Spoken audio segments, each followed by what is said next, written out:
हैं कपड़े। कपड़ों का हमारी ज़िंदगी में बहुत इम्पोर्टेंट रोल है। अब देखो, बच्चा पैदा होता है, उसका नामकरण होता है तो कपड़े बनते हैं। थोड़ा बड़ा हो गया, स्कूल में जाने लगा, फिर कपड़े बनते हैं। और फिर नौकरी लगती है, डॉक्टर, इंजीनियर, फिर से कपड़े बनते हैं। डॉक्टर से याद है कि हमारे देश में रेप भी कपड़ों की वजह से होते हैं। तो कपड़ों का बहुत रोल है ज़िंदगी में, लेकिन एक चीज़ मुझे कपड़ों के बारे में बिल्कुल पसंद नहीं है, उनको समेटना बहुत बुरा लगता है।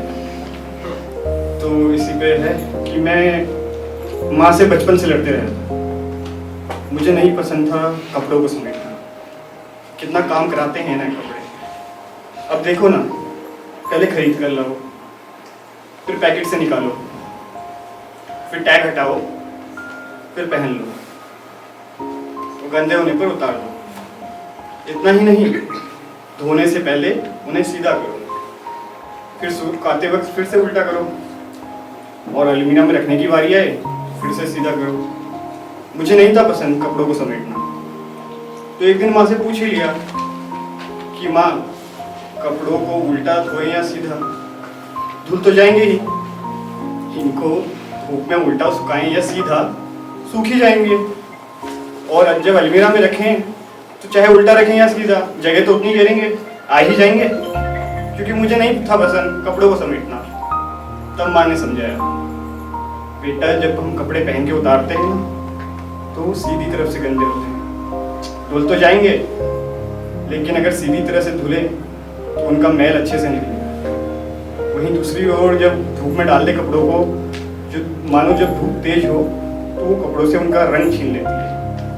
इसलिए कपड़ों को धूप में उल्टा सुखाया जाता है। वही बात करते हो तुम अलमीरा में रखने की, तो मानो कभी तुम्हें जल्दी में कहीं जाना हो और कपड़े उल्टे रखे रहें तो और देर होगी ना। इसलिए उन कपड़ों को अलमीरा में समेट के इस्त्री करके रखा जाता है। मैं तो हक्का बक्का रह गया क्योंकि मुझे पसंद नहीं था कपड़ों को समेटना। इससे मुझे कुछ और प्रश्नों के उत्तर भी मिले, जैसे कपड़ों को सीधा करके धोया जाता है, उसी प्रकार यदि कोई हमें ज्ञान की बात बताए तो हमें सीधा और सरल होना पड़ेगा।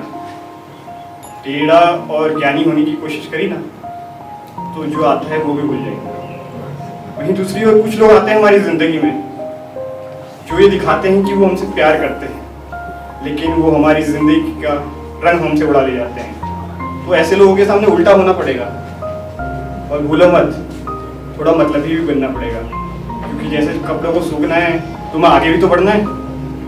वहीं जैसे कपड़े सूख जाएं या तुम अंत में पालो सब चीज और अपनी मंजिल तक पहुंच जाओ, तो फिर से सरल होना भी जरूरी है, ताकि कपड़ों की तरह दूसरे की जिंदगी में रंग बरसे। कुछ और बातें भी समझ में आई कि हमें उल्टा और सीधा परिस्थिति के हिसाब से होना चाहिए। बहुत बात होती है इंट्रोवर्ट और एक्सट्रोवर्ट की। हर जगह मुंह खोलना भी जरूरी नहीं है और हर जगह चुप रहना भी जरूरी नहीं है। कबीरदास जी का एक दोहा याद आता है कि अति का भला ना बरसना, अति की भली ना धूप, अति का भला ना बोलना, अति की भली ना चुप। तो एक मेरे गुरु थे, उन्होंने कुछ बात बताई थी मुझे कि सुनो सबकी करो अपनी, सुनो सबकी करो अपनी, लेकिन काम ऐसा करो उससे दूसरों को तकलीफ ना हो। तो इस बार जब मैं कपड़े खरीदने गया ना, तो मैंने ये जैकेट खरीदी जो मैंने अपनी माँ से जीत करके खरीदी। इसकी खासियत यह है कि इसको दोनों तरफ से पहना जा सकता है, उल्टा भी और सीधा भी, क्योंकि मुझे आज भी नहीं पसंद कपड़ों को समेटना। धन्यवाद।